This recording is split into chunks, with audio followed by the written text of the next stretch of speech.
Hello friends, welcome to Marathi story diary official YouTube channel. मागच्या भागात आपण पुनर्विवाह भाग 11 बघितलेला.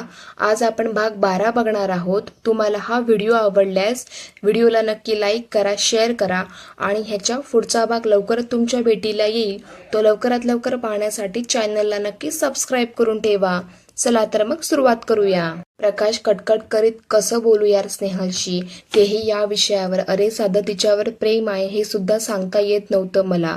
ते तर नशीब चांगलं की बोलता बोलता बोलून गेलो, नाहीतर आजही कसं सांगू या विवंचनेत राहिलो असतो. त्यावर गणेश विचार करीत, बरं त्या डॉक्टरचा नंबर सांभाळून ठेव, स्नेहल आली की बघू कसं बोलायचं ते. आता तशीही ती आरामासाठी गेली आहे, तिला ठीक होऊ दे. आतापासूनच कशाला टेन्शन घेत आहेस तू, रिलॅक्स हो. त्यावर प्रकाश शांत होत, तुझं बरोबरच आहे म्हणा. इकडे स्नेहल माहेरी येऊन 1 हफ्ता होतो. संडे असल्याने सगळे घरीच होते. आज स्नेहलने नाश्त्यात इडली सांबार बनवला होता.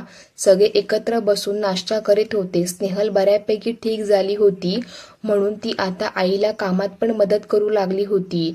सचिन एक घास घेताच, वाव स्नेहल, किती दिवसांनी तुझ्या हातची इडली सांबार खायला मिळाला. खाऊन एकदम तृप्त झाल्यासारखं वाटत आहे. त्यावर पूनम थोडी चिडत, मी बनवते तेव्हा तर नाही बोलत हो तुम्ही असं, तेव्हा मन नाही भरत का. त्यावर सचिन हसत, अगं तेव्हा गिळावं लागतं, तेव्हा असं वाटतं कधी संपेल हा नाश्ता.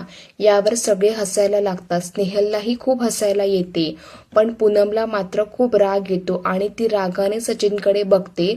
तसं तो हसता हसता चूप होतो आणि समजावत, अगं मजाक केली काय तू पण एवढ्या एवढ्याशा गोष्टी सिरियसली घेते. पूनमला राग तर आलेला असतो, पण मजाक सुद्धा आपल्याला सहन होत नाही आणि आपण त्याचा उलटा अर्थ काढतो असं म्हणून सगळे आपल्यालाच बोलतील म्हणून ती शांत होते. सगळे पुन्हा हसी मजाक करीत नाश्ता करतात. पूनम सुद्धा तिथे बसून नाश्ता करीत असते. सचिन आणि अशोकरावांचा नाश्ता होतो म्हणून ते उठून निघून जातात आणि सोनाली ताई पण किचनचे काम करायला निघून जाते.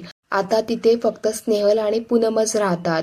पूनम स्नेहलला, सेकंड सॅटर्डेला तर सुट्टी राहत असेल ना भाऊजींना. त्यावर स्नेहल, हो. त्यावर पूनम, मग आले नाही तुला भेटायला. स्नेहल यावर काहीच बोलत नाही. तिला शांत बघून पूनम पुन्हा, माझा तर नवरा मला कधीच एवढे दिवस माहेरी ठेवत नाही. 2 दिवसांसाठी जरी गेली तरी 10 फोन करतात आणि तिसऱ्या दिवशी स्वतः हजर. तुझा नवरा कमाल आहे बाई, इतके दिवसांसाठी ठेवलं ते ठेवलं, पण सुट्टी असूनही भेटायला पण नाही आले. तिकडे कोणी दुसरी गर्लफ्रेंड तर नाही ना त्यांची. असं म्हणून पूनम स्नेहलची टेर उडवत हसू लागते आणि तिला टेन्शनमध्ये टाकून निघून जाते. स्नेहल मात्र विचारात पडते, आज सुट्टी आहे तर पिऊला घेऊन येऊ शकले असते. तिलाही तर माझी आठवण येत असेल ना. प्रकाशजी अजूनही रागात तर नसेल ना. पूनम म्हणते, तशी त्यांची कोणी गर्लफ्रेंड असेल का. नाही, मी त्यांना चांगली ओळखते, अशी त्यांची कोणतीच गर्लफ्रेंड नाही, पण समोर बनवू शकतात. मी त्यांना नकार दिला त्यामुळे ते दुसरी गर्लफ्रेंड बनवू शकतात. अशी जर त्यांनी दुसरी गर्लफ्रेंड बनवली तर माझं काय होईल, माझा संसार मोडेल का. स्नेहलला विचार करून घाबरायला होते. तिचा श्वास वर चढतो आणि ती जोरात श्वास घ्यायला लागते. सोनाली ताई तिला बघतात आणि घाबरून धावत येत, स्नेहल काय होत आहे तुला. त्यावर स्नेहल घाबरून धापा टाकीत, आई मला कसं तरी होतंय. सोनाली ताई तिला रूम मध्ये घेऊन जातात आणि बेडवर लेटवतात.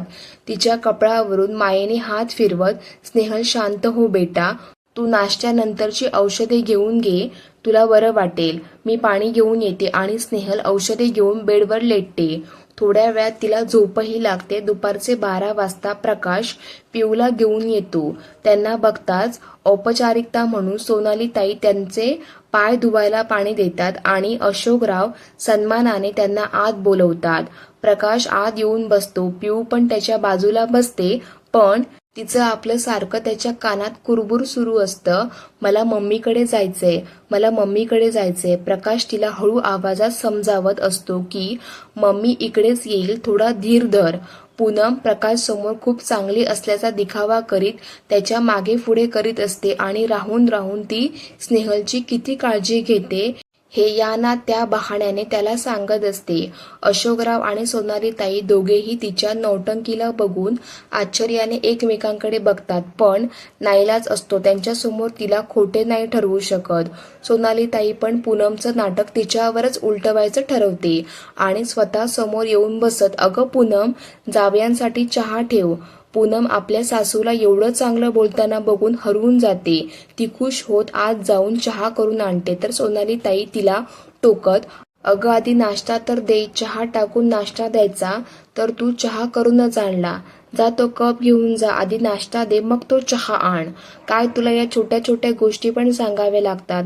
आता मात्र पूनमला राग येतो, पण ती काही बोलू शकत नाही म्हणून निमूटपणे सगळं ऐकते. 10-15 मिनिटे होतात तरी स्नेहल बाहेर नाही येत बघून प्रकाश अशोकरावांना, बाबा स्नेहल घरी नाही आहे का? त्यावर सोनालीताई, ती घरीच आहे, पण मगाशी नाश्ता करून अचानक तिला काय झालं माहिती नाही, तिचा श्वास वर चढला होता म्हणून ती औषधं खाऊन झोपली आहे. त्यावर अशोकराव, अगं आता बरं वाटत असेल तर उठवा ना तिला. त्यावर प्रकाश, नको नको, आराम करू दे तिला, ती उठल्यावर भेटू. इकडे सचिन पिऊसाठी खूप सारे चॉकलेट घेऊन येतो. ते बघून पिऊ एकदम खुश होते आणि सचिन जवळ जाते. सचिन तिला खूप छान छान गोष्टी सांगत असतो आणि ती ऐकत त्याला बरेच प्रश्न करीत भांडावून सोडते. इकडे स्नेहलला झोपेत असं वाटतं की पिऊ तिच्या स्वप्नात येऊन खूप बडबड करीत आहे. तशीच ती उठून बसते तर आताही तिला पिऊचा आवाज येतो. त्यावर स्नेहल आश्चर्याने इकडे तिकडे बघते. तिला असं वाटतं तिचे कान आवाज करीत आहेत आणि तिला पिऊचा भास होत आहे. इकडे स्नेहल उठून बाहेर येते तशी पिऊ धावत जाऊन स्नेहलला बिलगते. क्षणभर स्नेहलला काहीच कळत नाही, पण समोर प्रकाशला बघून तिच्या लक्षात येते की प्रकाश खरंच आला आहे आणि पिऊ पण सोबत आली आहे. ती मनात खूप खुश होते. खाली वाकून पिऊला उचलून धरते आणि तिच्या चेहऱ्याचे पप्पे घेते. प्रकाश स्नेहलला बघून काळजीने, स्नेहल, अगं तुला बरं नाही, पिऊला कशाला उचललं तू? त्यावर स्नेहल आनंदाने, माझ्या पिल्लूला बघताच मी ठणठणीत झाले. हो ना पिऊ. त्यावर पिऊ आनंदाने लगेच, मम्मा तू आता बरी झाली तर आमच्या सोबत घरी चल ना, मला तुझी खूप आठवण येते. पण प्रकाश लगेच रागवत, पिऊ असं नाही बोलायचं, तुला सांगितलं होतं ना, मम्मी आत्ताच नाही येणार, तिला अजून आराम करू दे. पण पिऊ चिडत, पण पप्पा मम्माच तर म्हणते आहे, तिला बरं वाटतं मग आपण तिला घेऊन जाऊ ना, आपण तर मोठी गाडी पण आणली आहे. त्यावर प्रकाश तिच्यावर डोळे काढीत, पिऊ तुला आधीच म्हटलं होतं ना की घरी गेल्यावर शहाण्यासारखं वागायचं, जिद्द नाही करायची. स्नेहल रडकुंडीला आलेल्या पिऊला शांत करते आणि प्रकाशकडे बघून, कशाला रागवता तिला? मी सुद्धा तुम्हाला तेच म्हणणार होते की आता मला बरं वाटतं तर मी घरी येते, पण पिऊची इच्छा आहे तर मी आता घरी येणार. ते ऐकून पिऊ लगेच खुश होत उड्या मारायला लागते. स्नेहल आईकडे बघून, आई मी बॅग भरते, तोपर्यंत तू स्वयंपाकाचं बघ. त्यावर प्रकाश, स्नेहल अगं घाई नको करू, तुझी आजच तर पुन्हा तब्येत बिघडली होती ना. त्यावर स्नेहल हसत, खूप काही सिरियस नव्हतं ते, आणि खरं सांगू का प्रकाशजी, पिऊची मलाही खूप आठवण येत होती, मी घरी येते ना. प्रकाश स्नेहलच्या बोलण्यावर काहीच बोलू शकत नाही. अशोकराव बघतात की स्नेहलला आपल्या घरी जायची घाई झाली आहे. तिच्या मनाची अवस्था समजून ते प्रकाशला म्हणतात, जावई, स्नेहलला आता बराच आराम आहे आणि तिला जर घरी यायचं असेल तर घेऊन जा, शेवटी तिची इच्छा महत्वाची. तिला कुठे आनंद मिळतो, तिचा आनंद घरी येण्यात, पिऊसोबत वेळ घालवण्यात असेल तर तिलाही आराम मिळेल. प्रकाशलाही त्यांचे म्हणणे पटते. सायंकाळी सगळे जेवण करून निघतात. गाडीत दोघे शांत असतात. पिऊ कार सुरू होताच झोपी जाते. स्नेहल काचेतून बाहेरचे सौंदर्य बघत असते. सूर्य मावळतीला चालला असतो. त्याने त्याच्यासोबत आपल्या आजूबाजूचं आकाश सुद्धा तांबडं, थोडं डार्क अबोली तर कुठे ऑरेंज आणि काही सोनेरी अशा रंगीबिरंगी छटांनी वेढलं होतं. त्यामुळे ते अधिकच सुंदर दिसत होतं. प्रकाशच्या डोक्यात मात्र एकच विचार सुरू होता, स्नेहल तर घरी येत आहे, तिला डॉक्टरशी भेटण्याबद्दल कसं सांगू, कसा विषय काढू, ती समजून घेईल का मला? पण मला बोलावं तर लागेलच, नाही बोललं तर जसं सुरू आहे आयुष्य तसंच सुरू राहील. पण स्नेहलने तिचा प्रॉब्लेम तर सांगावा. नकार दिला त्याचं तेवढं दुःख नाही, पण त्याचं कारण सांगितलं असतं तर मी तिला समजून घेतलं असतं. पण स्नेहल तर त्याबद्दल एक अवाक्षरही काढत नाही. स्नेहलला घरी येऊन 3-4 दिवस होतात. तिची तब्येत एकदम ठीक होती. 10वीची एक्झाम झाली होती आणि 9वीची व्हायची असल्यामुळे सध्या स्नेहलकडे कुणीच स्टुडंट नव्हते. त्यामुळे तिला भरपूर आराम मिळत होता. सगळं सुरळीत सुरू होतं. तरीही प्रकाश मात्र स्नेहलशी मोजकंच बोलायचा. त्याला अजूनही सुचत नव्हतं काय बोलावं आणि कसं समजवावं. स्नेहलला मात्र प्रकाशचं मोजकंच बोलणं नाही आवडलं. तिला आधीचे दिवस आठवतात जेव्हा प्रकाश तासनतास तिच्याशी गप्पा मारायचा, मन मोकळं बोलायचा, काही प्रॉब्लेम असेल तर तिच्याशी शेअर करायचा. स्नेहल सुद्धा त्याला मदत व्हावी म्हणून त्याच्या प्रॉब्लेम्सवर सोल्युशन सांगायची. त्यावेळी प्रकाशच्या नजरेत तिला प्रेम दिसायचं आणि ते तिला हवंहवंसंही वाटायचं. पण आता त्याचं मोजकं बोलणं तिला कंटाळवाणं वाटायचं. म्हणून स्नेहल आज पुन्हा प्रकाशशी त्या विषयावर बोलायचं ठरवते. रात्री जेवण करून प्रकाश बेडरूमच्या गॅलरीत फिरत असतो तेव्हा तिथे स्नेहल येते. तिला बघताच प्रकाशला पुन्हा दडपण येतं. स्नेहल जवळ येते. प्रकाशजी, तुम्ही अजूनही माझ्यावर रागवले आहात का? मी नकार दिला त्यासाठी. प्रकाश हे ऐकताच अवाक होतो. मनात विचार करीत, ज्या गोष्टींनी हिला त्रास होतो, ज्यामुळे हिची तब्येत एवढी बिघडली होती, तरीही ती आज त्याच विषयावर बोलत आहे. पण बरं आहे, मला विषय काढायचाच होता. याच निमित्ताने डॉक्टरचं पण बोलून घेऊ, असा विचार करीत तो स्नेहलच्या डोळ्यात बघतो. स्नेहल, राग नकाराचा नाही आला मला. मी अजूनही कन्फ्यूज आहे की तुझ्या नकारामागचं नेमकं कारण काय आहे. कारण समजलं तर माणूस निश्चित होतो. त्याला राग आला तरी त्या रागामागे एक कारण असतं किंवा कारण राग करण्यासारखं नसेल तर त्यावर सोल्युशन शोधता येतं. पण इथे तर मला काहीच माहिती नाही. त्यामुळे राग करावं की नकारामागचं कारण शोधावं तेच कळत नाही. स्नेहल हे ऐकून पुन्हा शांत होते. मनात सॉरी प्रकाशजी, मी कारण नाही सांगू शकत. प्रकाश स्नेहलच्या चेहऱ्यावरचे भाव वाचायचा प्रयत्न करतो, पण ती थोडी घाबरलेली किंवा अस्वस्थ वाटते. तो तिच्या थोडं आणखी जवळ जात तिला धीर देत, स्नेहल, एकदा माझ्यावर विश्वास ठेवून बघ आणि जेही तुझ्या नकारामागचं कारण आहे ते सांगून बघ. मी खात्रीने सांगतो तुला माझी मदतच होईल, पण एकदा विश्वास करून तर बघ. स्नेहल पुन्हा अस्वस्थ होते आणि घाबरून ती प्रकाशकडे पाठ फिरवते. प्रकाशला कळत नाही स्नेहल अशी का वागत आहे. इतकं सांगूनही विश्वास का ठेवत नाही. स्नेहल तशीच जायला वळते पण प्रकाश मागून तिचा हात पकडून तिला थांबवतो. स्नेहल थांब, मला तुझ्याशी याच विषयावर बोलायचं आहे. स्नेहलला आता टेन्शन येते पण ती थांबते. प्रकाश तिला आपल्याकडे वळवतो. हे बघ स्नेहल, तू जरी सांगत नसली तरी मला कळत आहे की तुझ्या मनात खूप मोठं वादळ घोंगावत आहे आणि ते तुला बाहेर काढता येत नाही आहे. स्नेहल तरीही काहीच बोलत नाही आणि खाली मान घालते. तिला तसं बघून प्रकाश थोडा चिडत, स्नेहल, प्रत्येक प्रॉब्लेमवर सोल्युशन असतं, पण त्यासाठी प्रॉब्लेम डिस्कस करावा लागतो. तुला एक गोष्ट सांगायची होती. तशी स्नेहल त्याच्याकडे मान वर करून बघते. प्रकाश, स्नेहलला मी एका डॉक्टरशी कन्सल्ट केलं. त्यांनी मला एका लेडी डॉक्टरचा नंबर दिला आणि सांगितलं की तुला तिच्याशी भेटवावं, म्हणजे तुझा जो काही प्रॉब्लेम असेल त्यावर काहीतरी तोडगा काढता येईल. माझी इच्छा आहे की तू एकदा तिला भेटावं. त्यावर स्नेहल विचार करू लागते. प्रकाशजी किती विचार करतात माझा. काही प्रॉब्लेम असेल म्हणून डॉक्टरांना पण भेटले, पण ह्यांना कसं सांगू माझा प्रॉब्लेम. कोणतेही डॉक्टर सॉल्व्ह करू शकत नाही. स्नेहलला विचारात गढळलेलं बघून प्रकाश, स्नेहल कसला एवढा विचार करीत आहे. अगं ती लेडी डॉक्टर आहे, तुझ्याशी फक्त गप्पा मारेल. तुला जर असं वाटत असेल की ती तुझ्या काही टेस्ट करेल, सोनोग्राफी करेल किंवा तुला इंजेक्शन मेडिसिन देईल, तर ती तशी नाही आहे. ती फक्त तुझा प्रॉब्लेम समजून घेईल आणि त्यानंतरच ठरवेल काय करायचंय ते. स्नेहलला वाटते प्रकाश एवढं कन्व्हिन्स करायचा प्रयत्न करीत आहे तर एकदा भेटून घ्यावं. एकदा भेटायला हरकत नाही. प्रकाश पुन्हा आशा लावून स्नेहलकडे बघतो. स्नेहल, तुला काय वाटते आहे? तू तयार आहे डॉक्टरला भेटायला? त्यावर स्नेहल त्याच्या विनवणी करणाऱ्या डोळ्यांकडे बघत, ठीक आहे प्रकाशजी, मी तयार आहे भेटायला. त्यावर प्रकाशला विश्वासच बसत नाही की स्नेहल इतक्या लवकर कन्व्हिन्स झाली. त्याला तर ही गोष्ट अशक्य वाटत होती, पण अशक्य शक्य झालं होतं. प्रकाश खूप जास्त खुश होता. तो स्नेहलच्या खांद्यावर हात ठेवून धीर दे स्नेहल, तू टेन्शन घेऊ नको, कारण ती तुला अनकम्फर्टेबल होईल असं काहीही विचारणार नाही. त्यावर स्नेहल त्याला शांत करीत, प्रकाशजी, तुम्हाला वाटते ना की मी त्या डॉक्टरला भेटावं, तर मी तुमच्यासाठी त्यांना नक्की भेटेन आणि त्यांना कोऑपरेट पण करेन. तुम्ही माझी चिंता करू नका, मी ठीक आहे. प्रकाश स्नेहलचे शब्द ऐकून समाधान पावतो. प्रकाश दुसऱ्या दिवशी त्या डॉक्टरला फोन करून त्यांना डॉक्टर अनिल राणेंचा रेफरन्स देतो. तशी डॉक्टर प्रगती लगेच ओळखते आणि सांगते की डॉक्टर राणे तिच्याशी या विषयावर बोलले आहेत आणि प्रकाश तिची अपॉइंटमेंट घेतो.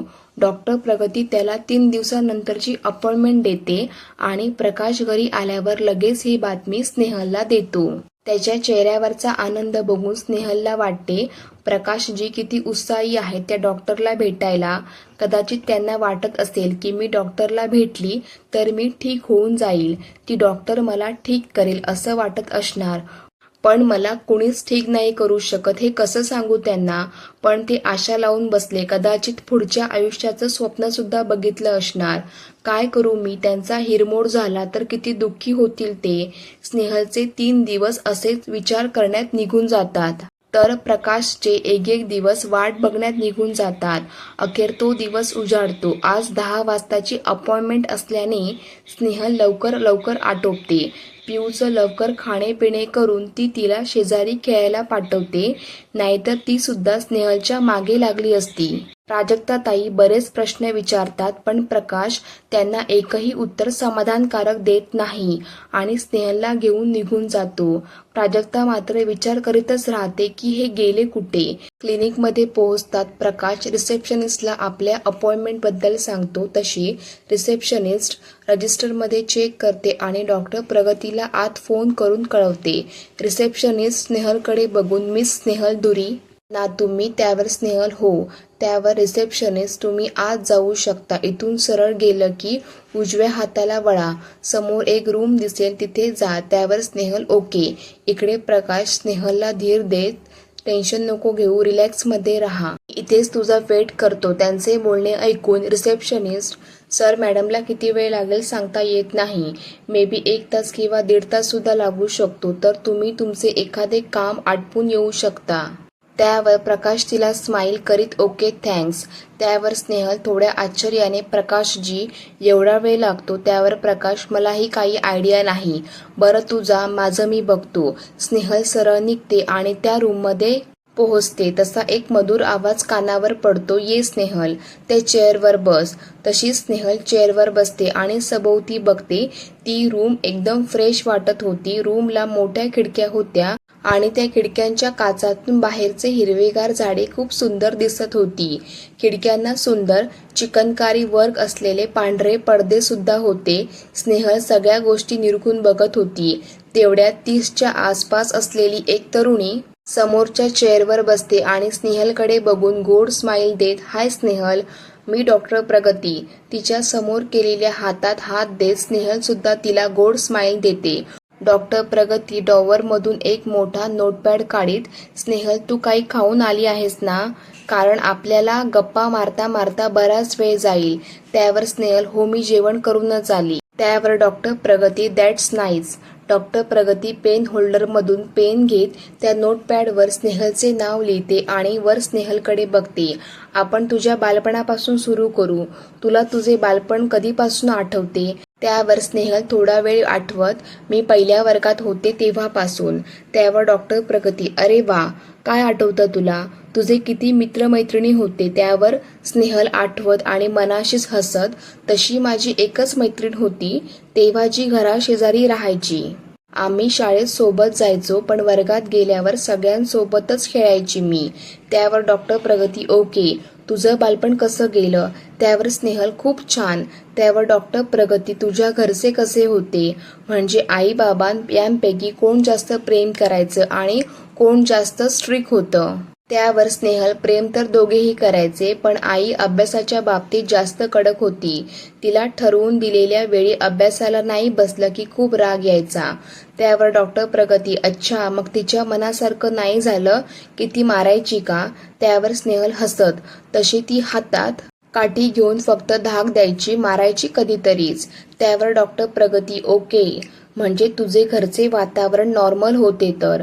अच्छा स्नेहल, मला हे सांग, नकळत्या वयात तुझ्यासोबत अशी काही घटना घडली का जी तू विसरू शकत नाही किंवा जिला आठवून तुला आताही त्रास होतो? त्यावर स्नेहल सहजपणे, लगेच नाही तर, असं काही नव्हतंच. त्यावर डॉक्टर प्रगती हसत, बरं स्नेहल, तू अभ्यासात कशी होती? खूप हुशार होती, मीडियम की? त्यावर स्नेहल, मी लहानपणापासूनच खूप हुशार होती आणि मला मॅथ हा विषय खूप आवडायचा. म्हणून तर मी याच विषयात MSc केलं. त्यावर डॉक्टर प्रगती तिच्याकडे आश्चर्याने बघत, ओ, तू MSc आहे तर. बरं, शाळेतून जेव्हा तू कॉलेजमध्ये आली तेव्हा कसं वाटलं? आनंदात होती की खूप दडपण होतं? त्यावर स्नेहल, मी तशी मिडल क्लास फॅमिलीत वाढलेली. मी ज्या शाळेत शिकली ती शाळा पण छोटी होती. जेव्हा कॉलेजमध्ये आली तेव्हा मोठं कॉलेज, त्यांचं ते मोठं पटांगण बघून थोडं दडपण आलं होतं. पण मी आतून आनंदी होते की एवढ्या मोठ्या कॉलेजमध्ये शिकायला मिळेल म्हणून. त्यावर डॉक्टर प्रगती स्माईल करीत, सगळ्यांना पहिल्या दिवशी असंच वाटतं. बरं, कॉलेजमध्ये तुला मित्र होते की फक्त मैत्रिणीच होत्या? त्यावर स्नेहल, तसं बघायला गेलं तर फक्त मैत्रिणीच होत्या. मुलांशी काम असेल तेव्हाच बोलायचो, असं खूप मैत्री वगैरे नव्हती. त्यावर डॉक्टर प्रगती प्रत्येक गोष्ट आपल्या नोटपॅडमध्ये नमूद करीत होती. स्नेहलला बघून हसत, बरं, कॉलेजमध्ये कुणावर प्रेम किंवा क्रश असं काही होतं का? त्यावर स्नेहल लाजून मान नकारार्थी हलवत नाही. त्यावर डॉक्टर प्रगती, हे बघ स्नेहल, माझ्यापासून काहीही लपवायचं नाही हा. कारण माझ्या थेरपीसाठी तुझ्या आयुष्यातली चांगली वाईट प्रत्येक घटना मला माहीत असणे आवश्यक आहे. तेव्हा प्लीज खरं खरं सांगायचं हा. चला फ्रेंड्स, आजच्यापुरतं एवढंच. ह्याच्या आधीचे भाग जर तुम्ही बघितला नसाल तर त्याची लिंक मी डिस्क्रिप्शन बॉक्समध्ये टाकत आहे, त्याच्यावर क्लिक करून ते तुम्ही नक्की बघून घ्या. आणि हो, भाग कसा वाटला ते कमेंट करून नक्की सांगा आणि चॅनलला नक्की सबस्क्राईब करून जावा, जेणेकरून पुढच्या व्हिडिओसाठी मला प्रोत्साहन मिळेल.